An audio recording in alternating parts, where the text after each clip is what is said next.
Jigman Freud with you today here on 50-plus AM FM stations across the country and around the world, iHeartRadio as well. Also, TuneIn, iTunes, and our brand new Jiggy Jaguar app available in the App Store. Or you can go to jiggyjaguar.us. You can stream the show live, 24/7 replay, exclusive news and programming information, all available on our fantastic app, jiggyjaguar.us, and, of course, iHeartRadio today, AMFM247.com. We've got in studio with us today our special co-host, Skylo, a.k.a. Kane, in the building. What's up, man? Overcrowding the spaces. And on the old telephone, this guy, if anybody needed to be on this program, it would be this guy. Let me give you a little bit of stats. HIV commissioner, executive director of the Free Speech Coalition, and he is the man. And I know I'm going to butcher your last name, Eric, so I apologize in advance. Eric Paul Lee, is that right? Or did I just butcher that? No, pretend you're from Boston and you're looking for a lawyer, so it's lawyer. Lawyer. That's fantastic. Sound like you was in a James Bond movie. Lawyer. There you go. Now, Eric joins us today to talk about. I was kind of joking a little bit about this with Skylo earlier, but it is actually, and Skylo, brought me back down to earth. It is some serious business. I made a comment earlier about we're going to be talking about this Prop 60, or as I've called it, stalk your favorite porn star law. Pretty much. If this thing, which I don't think this thing's going to pass, because we've been hearing from some of our affiliates out there in the California area that we've got some listeners out there that have been listening to our conversations the last couple of weeks about this. This is a huge, dangerous thing, not just for the adult film industry, but for decency in general, which is kind of funny. Because most people, when they talk about the adult film world, they don't consider decency as one of the values. But we love porn stars here on the big show, and we've been talking about this for a couple weeks. For folks like Skylo who don't know about the law, kind of break it down for us, Eric, and kind of explain this to us. Sure. So it's basically one special interest group and one man only who've invested more than $4.5 million to pass this, have continuously ignored to speak to the actual workers that this would directly affect. And what Prop 60 will allow is it'll give any California resident, of which there are about 38 million, the ability to directly sue a adult film performer if a condom is not visible in every single frame of a movie. So, as you can imagine, there's various issues with that. Least, or rather, say most of all, that within these lawsuits, we're looking at a serious privacy issue for legal names and home addresses will be made accessible. And when you think about adult film performers who are in general entertainers, they're very focused on protecting their privacy and their home address and legal names, because there are people out there that might just get a little bit too excited wanting to use them. Or there are people that fully and wholeheartedly disagree with what they do and what they say. And so we have a serious threat here. And I appreciate you saying that it's unlikely to pass, but I think it's going to take every single one of us and every voter out in California to really take a strong stand together with the Democratic, Republican, and Libertarian Party, who have all voted to oppose Prop 60. And see, this is something else, Skylo, that we were talking with a few guests a couple weeks ago about this. I find this to be the craziest thing, is that all the political parties, Democrat, Republican, Libertarian, they're all on the side of the adult film industry and voting no on this thing. That I don't think that's ever happened, ever. Because you got to understand, you have your right of freedom in this country, man. Yeah. So I mean, don't think that our government doesn't work for us sometimes in certain aspects of it, but there's a flip side to that coin. As usual, is a monetary system that can be gained from those type of industries. Yeah. Now, I am opposed to the fact that the segment of that law, which will be the disclosure of somebody's private information. You know what I'm saying? That right there can be real serious. That right there can get somebody hurt in the process of that. And I'm opposed to that. Yeah. I don't think that law should be passed to where they are able to do that. Eric, that is just to follow up there on Skylo's point. That is just absolutely amazing that they're gonna, this thing happens to pass. That sets up for all sorts of just negatives in the fact that a performer's real name, home address, all that is basically going to be on the table for really any jobber, any idiot out there who wants to get their hands on it. I don't even know why that's the law. Now I can see the part on them being sued for not using protection in these videos and stuff like that, because you got to understand this, man. Since my era coming up in the 90s and stuff like that, practicing safe sex was one of the most important topics in the world. And if it's not teaching that, then there are diseases that can be contracted and stuff like that. If you can charge somebody for giving somebody else AIDS and being in the porn industry, and you can't get charged for that because you're under contract to do that, and you just say you give somebody AIDS, they're not going to approach it in the same situation. But I can see some dude in college go give some girls some AIDS. They crying on TV saying he done slept with everybody in the college. Now they all got AIDS. You see what I'm saying? So I'm on the flip side of that, I will promote that side of it because this is the thing, Eric. Don't they already have a condom law in place? So there's currently, and also let me respond to some of the other points that were raised. Yeah, I think it's really important to have a substantial conversation. Oh yeah, definitely. That's why you're here, my friend. That's why you're here. Exactly. So there is Cal OSHA regulation that was written in 1992, under which the adult film industry currently is being tried to be regulated. Now, the adult industry over the last 7 years has advocated for changes to that regulation within a process that basically would have created specific regulations for the industry. Now, the regulation that Cal OSHA, basically the state agency charged with workplace safety, came up with was not what adult film performers were looking for in order to keep them safe, because it completely and fully lacked understanding of what it is that is actually being done in this industry. So when we talk about that, we have to understand that adult film performers get tested every 14 days, not just on the good old test that we developed in the 90s, but actually on the best scientifically proven test, which looks for the RNA of the virus. So it comes up really, really quickly that we're able to detect if an active infection is actually present. So what we're looking for is, within sexual health, you have to understand that there is numerous options, and condoms is probably, in today's world, not necessarily the most effective in order to keep people safe.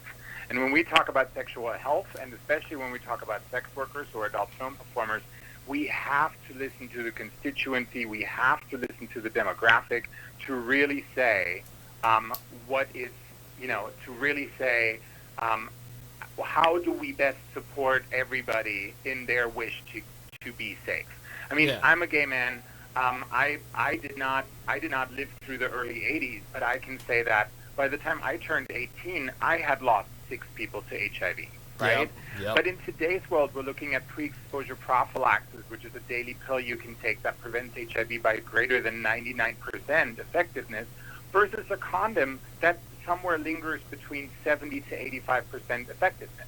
So we really have to understand that there is strong nuances. And the most important part is that the performers are working with the state agency to build proper regulations that will keep them safe. Giving this vote to the general Californian Republic that does not understand how the adult industry works plays in the hands of stigma, lack of information, and all the other good things and prejudice that are being held against our industry. And it's the wrong thing, not just for California, but it's the wrong thing in the leading democratic state in the United States. Now, do you think the reason that this Prop 60 has popped up is because of the fact that they don't realize, or they don't think the general public will realize that you guys have been testing and have been doing putting a lot of the measures in place to keep everybody safe in the adult film industry? Is that what's going on?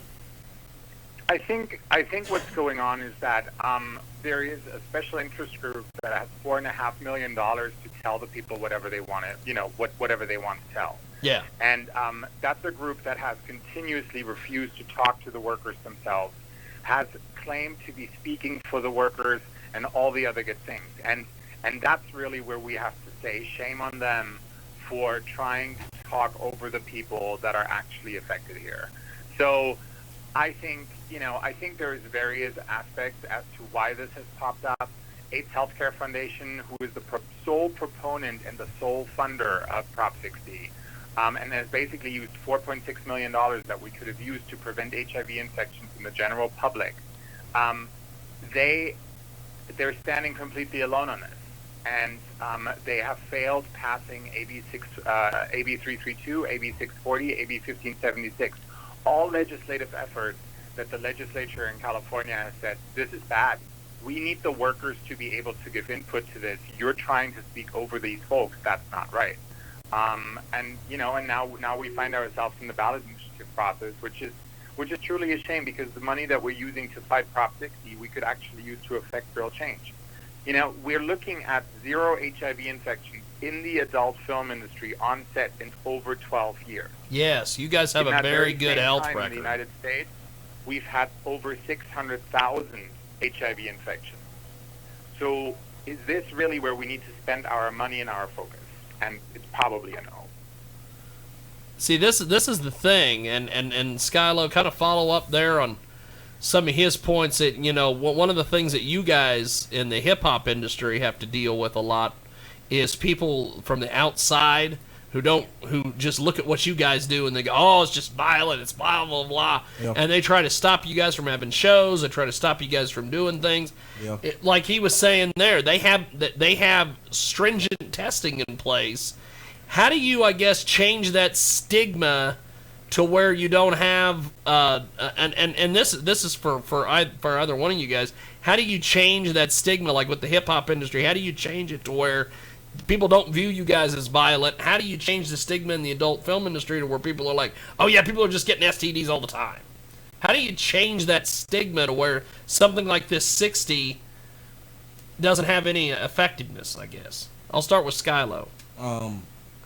There's not too much. You can only cast your vote, man. Yeah. Everybody's gonna have their views, their opinions. I don't look at it as a stigma, period. He just enlightened me on a lot of things I didn't know about that industry. So yeah, I don't look at it as a stigmatism, period. Yeah. I look at it as people overall. We are individuals. We are human, and we're gonna have our different views. Yeah. I'm a proud watcher of porno. I like porno. That's my shit. That's my shit. You go. So you know what I'm saying? I love that shit. So, I'm just saying, it's just like I said before, he enlightened me. Now I know. There's no way to stop the stigmatism. Yeah. If it's not even there. Yeah. You know what I'm saying? It's like what it's going through now is politics, man. It's another factor of government trying to control something. Yes. But my thing is, I don't understand. What I don't understand is the fact that all these politicians, there shouldn't even be a fight going on about it. These people rights. Period. Why would you want to take their privacy away from them? That too. You know what I'm saying? And that's the thing, Eric. Why is that taking place? Why are they wanting to basically just harass you guys privately now instead of publicly? I think they're trying to do both, right? Look at what's going on in the media. If you're looking up #NoProp60, you'll find a lot of that. I think to answer your first question, I think what's really important is that we need to, as a society and as a culture, we need to start being able to have open and honest conversations about what's going on. We need to leave our prejudice and our moralistic prejudice. We need to leave that at the door, and we need to look at things for what they truly are. The only reason why Prop 60 is actually in discussion is because California is one of the few states that supports this form of direct democracy, which can be used for really great things. right? But when you're taking a heavily marginalized population, you start shaming them in public over more than 7 years. You say somebody contracted HIV while working in the industry versus actually because of their job, which are two completely different things. Yeah. And again, we haven't had an HIV onset transmission in over 12 years. Then all you're doing, and all that AIDS Healthcare Foundation and its leader, Michael Weinstein, are perpetuating is stigma and fear. And that's not the America I love. That's not the America I want to stand for. I believe in our Constitution. I believe in freedom of speech. And I believe that if we want to truly commit to helping workers and to keep workers safe, then we need to be able to have an open and honest conversation with them. Not over them, not for them, but not against them, but with them. And Prop 60 is point-blank proof that one man and one man only can take $4.5 million out of a nonprofit and feed his own ego and political agenda with that kind of money instead of giving it to the people that are actually in need of it. Right. And that's what's bad, and that's what's wrong. Right. And see, this is the thing, Kane. They are in an uphill battle out there in California with the fact that the other side has got a shit ton of money. How do you think you know? I know with them, they've been raising money and they've been doing different things, trying to get the word out, social media, all this stuff. But man, how do you counter something like that, Kane? Woo!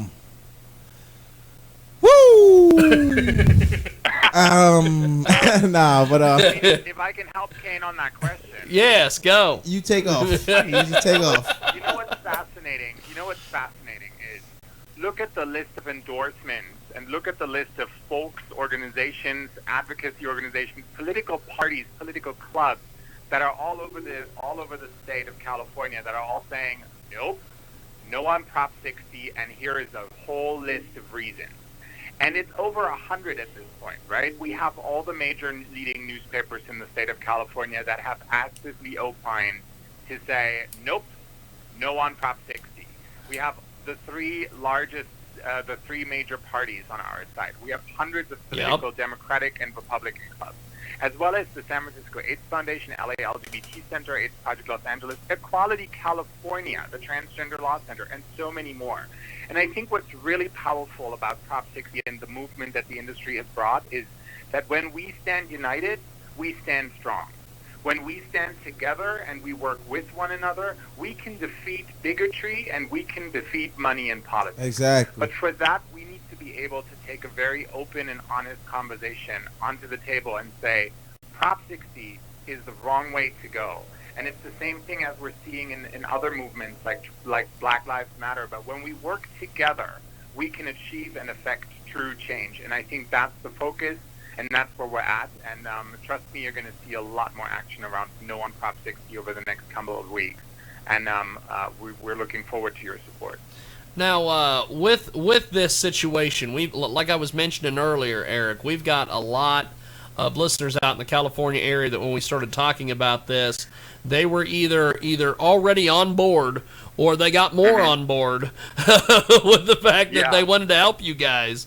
Why do you think that people all of a sudden are starting to get more into the aspect of, hey, this is bad, we need to vote no on this? You guys were able to get the Libertarians, the Republicans, and the Democrats on board. That is amazing. Tell me about the support you guys have seen for this. I think what's really powerful is that we see more and more people. Just if we look at the donations that we receive, we're like the grassroots campaign in this, right? I mean, our opponent has $4.6 million. We've raised somewhere around just above $400,000. But we have individuals all over the state of California that chip in $5, $10, $25, which fuels our work to really be able to be out on the street. We see people when we do our college tours. We have performers that are going all over California to universities, handing out brochures, and people walk around already with their No on 60 bracelets or wristbands. And so there's a lot of movement. There's a lot of grassroots movement. And just if you look up hashtag No Prop 60 on Twitter, you'll see a lot. Or if you follow at @VoteNoProp60 on Twitter, or if you visit our website at stop60.com, You can join our Thunderclap campaign. You can do so many things, but together we can affect true change, and our coalition is daily growing. The supporters of Prop 60 have a meager 6 organizations that are sort of in favor of it, right? If you look at our list, we have over 100 that are opposed. I mean, by simple math, we know Prop 60 is bad. And if we know one thing, that in an election year like 2016, when we see such a contentious election year, if we see that the three major parties can agree on one thing and only one thing, then we know that we probably should too. And so with that, we should vote no on 60. Now, once this is taken care of, and you know whether it passes or it doesn't pass, let's start with the aftermath. What happens if if no on 60, it goes through, there's no problems, you guys win, where does the industry go from there? Hiring me. I think we'll go into a week of celebration. But Okay. no, we have great things. We have great things in the works, right? So we're working obviously on the updated regulations for the adult industry in California, which is really a focus point of ours, because we are committed to keeping our workers safe, and so that work carries on. We have our first advisory meetings in the end of January scheduled. So there's good work on the table. We're also working on public service announcements about sexual health. So there's a lot of performers that do sex education and public health education all over the states. So we're building a PSA campaign basically to the general public, because if you look at how many followers adult film performers have. I mean, I see Twitter accounts that have Skylo brought it up earlier. He's a fan of the industry. Yes, right? I'm a connoisseur. Thank you. I have like 3,000 followers, and I feel incredibly proud of that. It counts at 1.5 million. So we know that we have an incredible reach, and we have an incredible potential to affect true change. Well, let me ask you a question. We know that adult film has never been intended to be sexual health education, right? It's a form of entertainment. But what we want to make sure is that people understand that our performers and our workers are some of the smartest and brightest when it comes to sexual health, because it's their daily bread. So with that, we have some great things in the works. Obviously, that's awesome. Also, the Free Speech Coalition is not just the trade association for adult film, but also for the pleasure products industry and many others, anybody that has to do with the adult industry. So we're looking at affecting some really great change, not just here within the United States, but also with partners in Europe and across the globe. And I think that, again, if we work together, united we stand, divided we fall. Awesome. All right, Kane, let me ask you a question. Yes, I for do have a question for this young. All right, check this out, man. What does it take to get in the porn industry, man? Because I've always wanted to be there. I'm ready now. There is a lid for every pot. So there's everybody is welcome in the adult industry. Be over 18 and let's have a conversation. I have a composition. We need to now. In the event, wait, I need to know. I need to know where can I link. Any links that I can go to? Where Eric? Where can Skylo Kane get into the business? And then I'll move on to my next question. Well, the fastest way to do it is if you go on one of the webcam sites. You can literally start today, right? Visit Chatterbait, Streammate, look at Cam4, Cam Soda, my free webcams. There's lots of stuff. You can start there. You can build a following. That's probably a really cool way, because you can do it at any point of the day, right? Whenever you're like, oh, you know what? Gonna take care of business. Let some people watch and build a following. So there you go. That's your first start. Or you can look for some agents or something else. So if you need some help, you need an agent, Skylo. We'll go that route. I need an agent, man. Well, when we go out and cover the Adult Video News Awards in January in Vegas, I'll take you with us, and we'll introduce you to some folks that I know out there. Yeah, I need some agents. We'll do it that way. Hey, I already got my name and everything. Huh? The other thing you really need to do is look up the Adult Performer Advocacy Committee. They are an incredible bunch of folks who do incredible work for adult film performers, and if you're looking for real sound advice, those are the people to go to, because if we know one thing in our industry is how to take care of one another. That's Okay. awesome. I actually work with those folks. I will pass that along to Skylo when we get off the air here with Yeah, you. I got my name and everything. I'm ready. He's ready to go, Good. Eric. now, Good. now, if this happens to somehow, some way pass, what the hell's the backup plan for the adult film industry? Because I know a couple weeks ago we were speaking with a few folks, and they were telling us that there are people that they know in the industry that are already looking for other real estate in other states. They're looking to get the hell out of there. What is the backup plan, I guess, if this sails through somehow? Well, I think, first off, I must admit that would be a very dire situation. Yes, it would be. Because we have to understand that Prop 60 is not about condoms, but it's really about criminalizing a legal industry and criminalizing adult consent, knowledge, and all the other good things. Yeah. So it's dire and it's bad. FSC, Free Speech Coalition, the trade association here that I work for, we've been around for 25 years. We've seen some pretty scary stuff. But we fought hard and we fought validly in the courts, out of the courts, wherever we could, and we've always managed to take care of business, right? So, and to take care of one another and to take care of our workers. So, should Prop 60 pass, rest assured, we have a plan B. But what I want everybody to really take to heart is what I've said probably 5 or 6 times, because I say that every morning when I look in the mirror. We have never had such incredible, strong, mainstream support of our industry. We have never had better chances to win this ridiculous fight once and for all. And while I understand that we should all always be adults and consider all the options, let's not give up before it's over. All shall be well in the end, and if it's not well yet, then it's not yet the end. So I really want us to focus for the next 30 days to really do everything in our power to win against Prop 60. Not just because Prop 60 is horrible, because Prop 60 is bad for our workers and bad for our industry and lives and livelihoods, but also because winning against Prop 60 is the right thing to do. Prop 60 sets a dangerous precedent for all workers in the United States. It's the first law that would allow anyone to sue a worker directly. And if we take that to heart, no matter which industry you work in, no matter where you work, this is about harassing workers, nothing else and nothing more. And that's nothing that we can stand for. And so we will win. We will win if we all pull together.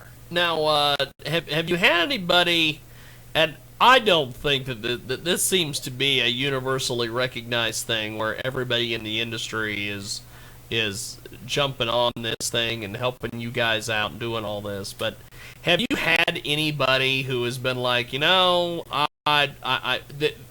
in the industry, let's say, being there and being like, I don't really care about this because this doesn't really affect me at all. I don't care. Have you had anybody in the adult industry that's had that attitude? And if you have, how have you been able to maybe sway them to go, hey, you're in this business. You better pay attention. Yeah. I think what I've come across most is people who are tired of fighting. And that's very understandable, right? We've had to defend this for the last 7 years. 3 legislative efforts, regulatory efforts, now this. Measure B in Los Angeles County by a very small margin, and has continuously been taken apart, predominantly on Fourth Amendment grounds. And I look to people. Let me say it this way. I have not really encountered any active performers in the industry that advocate for Prop 60. I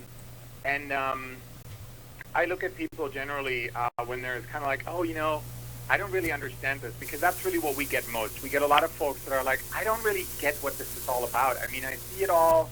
I'm partaking, but take me through it, because the initiative is so badly written and so convoluted that it's really hard to sort of like look down and say, aha, here's my finger. This is exactly what the issue is. So it's really just been just an educational effort and really being present for people to ask any sorts of questions. And that's really what I encourage anybody to do. If you have questions, reach out. We will answer. That's what we're here for, and that's what I've committed to when I took on this job.